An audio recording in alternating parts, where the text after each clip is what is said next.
bago para sa screencast live.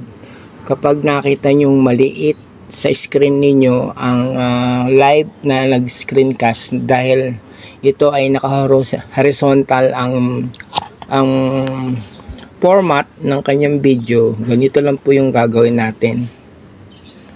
Yan, katulad po niyan, di ba? Ganyan, no? Ang liit ng screen niya.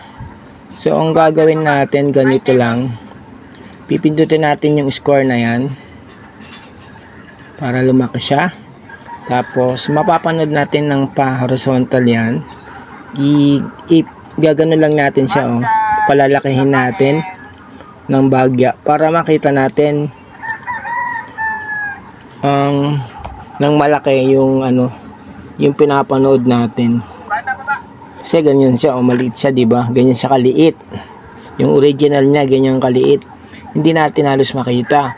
So ang gagawin natin, isusum lang natin ng ating daliri. Ito, ganyan, no, sa screen ng ating cellphone para makita natin ng buo, anong malaki yung pinapanood natin na video na naka-screencast live.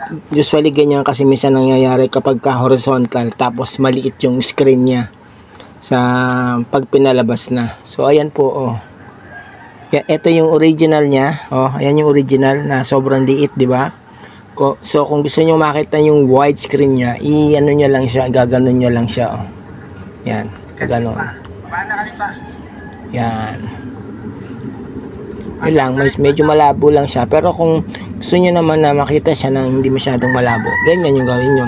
Hindi masyadong malaki, hindi masyadong wide na nasakop niya yung buong screen ng cellphone na ginagamit niyo.